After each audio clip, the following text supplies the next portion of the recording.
to Basketball Talk Pro. Well, I have a funny title, I know. Start at the end. But I have a reason for stating that, and I have a reason for wanting to do this video about this subject. But I think that most of us, I'm not sure about myself, but most of us start at the beginning, not at the end. In other words, you don't really know where you're going because you're focusing on what you're doing right now or what you're going to do the next day or next week. Maybe that's as far out as you plan. It's like, you're planning your practice plan, and you sit down and say, well, why don't we start with the jump shot drill? And then we'll go to stretching, and after that we'll do some defensive footwork. What do you think we should do on defense? Why don't we, we haven't run the shell drill for some time. Maybe we should run that. And at the end of that, you kind of come up with a hodgepodge practice. But let's turn it around. Let's say, starting at the end. What do you want your practice to be? What do you want it to look like? What do you want to accomplish?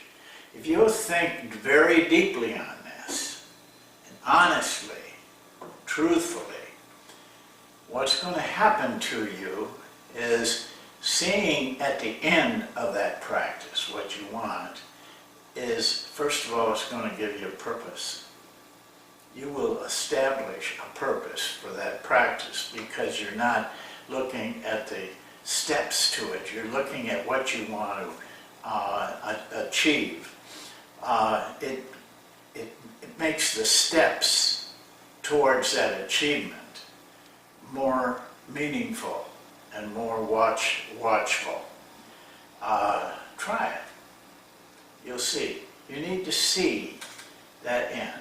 That gives you purpose, and it'll be a single purpose most of the time, maybe all the time. Because as you narrow down what you want in that practice, or that day, or that week, you'll find that you end up with just one thing you really want. If you're really honest and you get deep inside yourself, that's what you're going to end up with. There's just one thing. I read this to you before, but I want to read it again. At least I think I read it to you before. But it's from the book Run to Daylight. And it's a story in the foreword, not actually in the book, when John Madden was at a clinic, well, actually the NFL coaches meeting with Vince Lombardi. And I just want to read to you what took place. This is Madden talking. After that, we had a few more conversations at those meetings. In one, I asked him a question that had been on my mind. What's the difference between the good coaches, the average coaches, and the bad coaches? What separates them? I think we've all thought about that. We should have. This is Madden continuing. All coaches basically did the same thing. They were involved in their team's draft of college players. They watched films. They organized game plans. They supervised training camp and practices. They were in charge on the sideline. But some were good. Some were average, and some were bad. In trying to figure out the difference, I had thought that the answer would be that some coaches were better motivators, or better tacticians, or better game coaches, but in his wisdom, Lombardi had another reason. This is Lombardi. The difference, he said, is knowing what you want, knowing what the end is supposed to look like. If a coach doesn't know what the end is supposed to look like, he won't even know it when he sees it. But more than that, he's going to take a lot of steps that are unnecessary, unpurposeful, unrelating. Seeing the end first.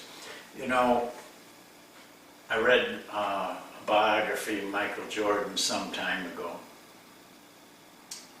And Jordan, I think it was his sophomore year, made the shot right at the end of the game that won the NCAA tournament for North Carolina. And he told in this biography about that shot and how ever since he was a young boy, he had dreamed. He could see himself making that shot.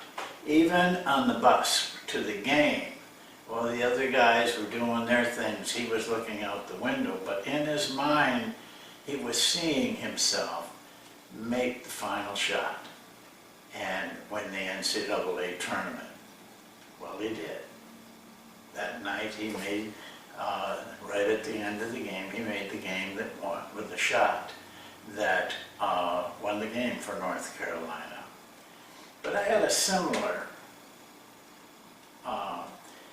situation. I was an assistant at Cleveland with Keith Smart. We were both assistants. We shared an office together. We liked to talk basketball. We talked about a lot of things. We loved to talk about philosophy and things, and Keith had a lot of wonderful things to add to our conversation. But he told me a different story.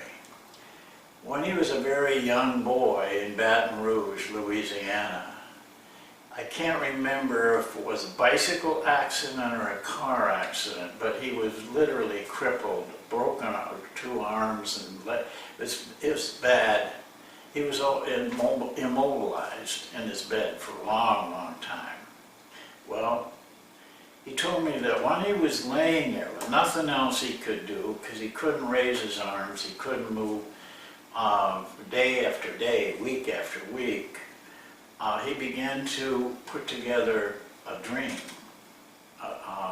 What he made him feel good, made him forget the pain, made him forget the loneliness, and that was winning the NCAA championship with a shot right at the end, being the hero, being the guy that brought it to him. Well, Keith went on, he recovered, difficult. He was not recruited out of high school, but he did get recruited by a junior college in Kansas. He spent 2 years there and proved himself. And then Bobby Knight recruited him at Indiana. And they made it his senior year, they made it to the finals. He told me that all those years between those injuries, he kept that dream going in his mind. He could just he said, I could just see myself do it. I would wake up at night and have that, I could see myself making that shot. Again, when he was preparing for that game in the finals of the NCAA tournament, thousands, millions of people watching on television. It came down to the last few seconds of the game. And he took a pass in the corner, difficult, very difficult shot, and made it as the buzzer went off, and they won the NCAA championship. But he had seen that. He had worked the end before he started at the beginning. My purpose in this video and talking to you about it is this. I think it's good, very practical method to see what you want, to see what the end looks like to you. Otherwise, it's just, you just float through this. you're doing things here and there. Oh, that sounds good. This is nice, and everything. But when you see exactly what you want it to take place, and the end result, then life has more purpose. You have purpose in your life, and everything you're doing every day, you will find relates to that purpose, and that purpose is almost always singular. If you really, really dig down deep into your heart and soul, it's one thing, and that drives you on, and that's what Lombardi was saying. Lombardi knew a lot about the psychology of the mind, and this was just this one thing that he always had in his mind to win an NFL championship, which he did. Well, that's it for today, but keep this in mind. Just try it. You'll see a lot of difference in your life. It'll have purpose. It'll mean something. Everything will mean something because you won't do things that don't relate to what that purpose is. We'll see you next time. Thank you for watching.